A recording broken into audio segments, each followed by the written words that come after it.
President Biden welcomed to the Capitol the leader of the world's biggest democracy, Prime Minister Narendra Modi of India. There were lavish ceremonies, a state dinner, and an address by Modi to the U.S. Congress. The visit was aimed at drawing the U.S. and India closer together strategically, while also countering China's global influence. Challenges and opportunities facing the world require that India and the United States work and lead together, and we are. And this comes as tensions between the U.S. and China flared up again this week when President Biden referred to President Xi Jinping as a dictator at a California fundraiser. That was just a day after Secretary of State Antony Blinken's delicate diplomatic visit to Beijing, which was the first visit by a U.S. Secretary of State in 5 years. On Thursday, Biden defended his comments. I expect to be meeting with President Xi sometime in the future. I don't think it's had any real consequence. Joining us tonight is Vivian Salama. She covers national security for the Wall Street Journal. And here with us in the studio, Mary Bruce is the chief White House correspondent for ABC News. Carl Hulse is the chief Washington correspondent for the New York Times. And Weijia Zhang is the senior White House correspondent for CBS News. Welcome to all of you. Thank you so much for being here. Vivian, before we get to Modi and his visit, I want to talk about another breaking story that is happening tonight in Russia. We are hearing reports out of Moscow of armored columns in the streets. We are hearing reports that Evgeny Prigozhin, the head of the Wagner group, has been threatening a coup, and there is an arrest out for him. What can you tell us about what is happening in Russia right now? William, there are pretty extraordinary images unfolding in Moscow as we speak. The city essentially going into lockdown after Yevgeny Prigozhin, who is the leader of the Wagner group, a very infamous mercenary group that has supported the Russian campaign in Ukraine, as well as other places like Syria and across Africa. Gradually, we've seen a feud developing between Prigozhin and the Russian military as far as how the campaign in Ukraine has been going. And while he's considered widely to be a very close Putin ally, he has been critical of the way this war has been going, saying that losses have been severe and that the management from the military has been awful. And he's called them out for months now. And so today he went on a video live and said that essentially he was targeted. His men were targeted by the Russian military. And he said he was essentially going to fight back. He's claimed now that he's making his way toward Moscow. And so the military has come out and said that he is planning an armed rebellion, essentially a coup. And so what is essentially happening here is that we are seeing cracks in the seemingly impenetrable facade that the Russian government has portrayed up until now with regard to support and the backing on its campaign in Ukraine, where you have this very influential figure coming out and calling them out on severe losses and severe mismanagement of this. And so obviously still unfolding, but something we have to watch very closely. Indeed. Vivian, thanks for that update. Let's pivot back to the events here this week. Mary, Narendra Modi's visit, this was just the third official visit that President Biden has had. Remind us of the importance of how this visit unfolded here this week. It was pretty remarkable. It was only the third state visit, and we did see the White House, do the full pomp and circumstance. You had thousands of people on the South Lawn, a full lavish state dinner. And of course, it was not without controversy. As you mentioned, Modi is someone who prides himself as being a leader of this huge democratic superpower. And yet it comes at a time when we, of course, have seen a lot of those basic democratic rights eroding in his country. You are seeing a backslide when it comes to freedom of the press, religious, political freedom.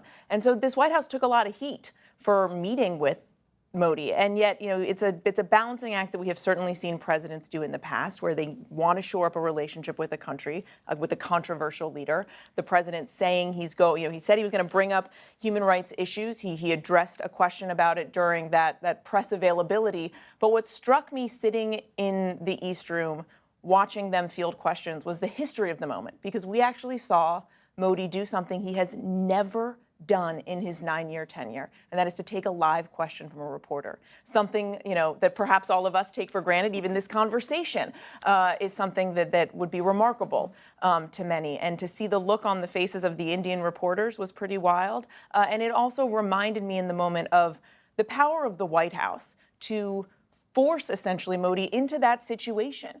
He didn't have to do that. And yet this president, this administration felt that it was important that they put him into a situation where he would have to take a question. Whether he would actually answer it was another issue. And because they knew it was going to be a question about this very issue, about human rights, it certainly gave the Biden administration a chance to make it appear that they were tackling that issue. Am I of any assumption that Modi's going to change his ways because he fielded a question? Certainly not. But it showed the power of the White House to stand up for those very democratic values that here are at stake. Wijia, the White House seemed eager to downplay these issues that Mary is talking about of Modi's human rights record, arguing that this is a strategic relationship that we care a great deal about, and the subtext being we care about India and their ability to help counter China. Help us understand how that might actually work. What are the things that India could do to be a buffer against China for the U.S.? So everything at the center of the president's foreign policy is China, and continuing the effort to isolate China, especially when it comes to the economy and when it comes to U.S. dependence on China. And that is why this relationship is so important to the White House. And even though, the president reiterated himself that they talked about human rights and democratic values behind closed doors, it's incredibly important to set the stage as Beijing is watching to show that we are moving away from our need for things when it comes to technology, when it comes to semiconductors. In fact, they just announced a massive deal today at the White House to invest millions and millions of dollars into India so that the U.S. wouldn't rely so much on China for this. And so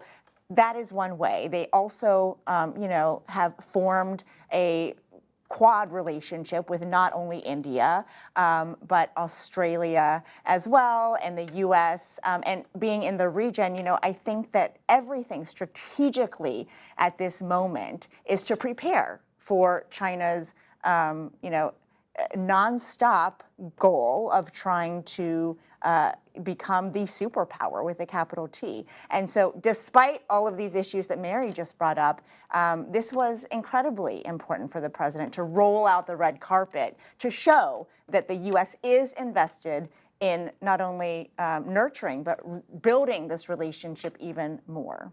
I would say there's some real domestic political considerations here, too. The Indian-American voting bloc is one of the fastest, if not the fastest, growing voting bloc in the country. And you see many more Indian-American politicians. You see it in the Republican primary. You see it in Congress, in the House, when you look out on the floor now. So both parties are maneuvering here. I think the general sense is that that bloc was more favorable to Democrats and to Biden in the last election. So there's a lot going on domestically at the same time this international intrigue is. But I got to agree with Mary. Presidents have made their careers pushing these considerations into the background when there's a serious strategic advantage. And I think in his speech to the House and to the joint meeting of Congress, he sort of cleared the bar that he had to clear, but it was minimal. I mean, there wasn't this enthusiasm that I've seen for other speakers, and they were filling seats with pages and other staff, although it was horribly scheduled on a Thursday afternoon because most people leave Congress on Thursday. And to your point today, the White House was asked whether President Biden was satisfied with the Prime Minister's remarks and response to those questions about human rights and democracy. And the answer was he was satisfied with the opportunity to talk to him about it. So it was couched, in the way you would expect. Vivian, can I ask you about the other issue relating to China, which is President Biden being overheard calling Xi Jinping a dictator? I mean, on one level, that is a classic gaffe in that it is terribly timed. On the other hand, President Xi also does fit most traditional definitions of a dictator. President Biden seems to think that this is not that big of a deal and this will all blow over. Is that your sense? Do you think the Chinese will really take an affront to this?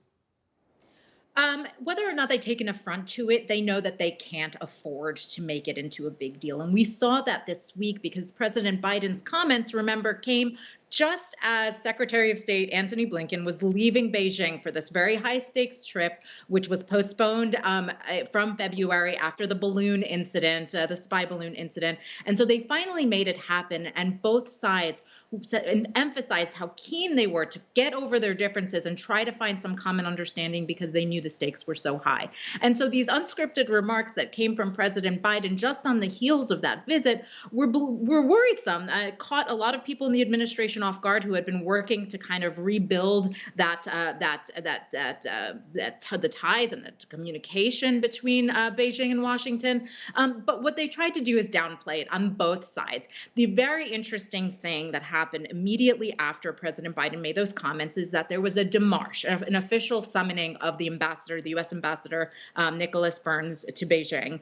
And he was essentially reprimanded. They gave him a good finger wagging. But usually Chinese state media would advertise something like this. They would parade it around and they would celebrate when there's a démarche. And this time there wasn't a single mention of it because they did not want, A, to draw attention to the fact that anyone, let alone the president of the United States, was referring to their president as a dictator, but B, also they're very keen on just building from that momentum from Secretary Blinken's trip and having some productive outcome come out of it. And so that's where we stand right now. And so the White House, when they keep on saying, there's no fallout, that's their hope. And so far, it seems that Beijing is on the same page. All right. Vivian Salama, thank you so much for joining us and sharing your reporting.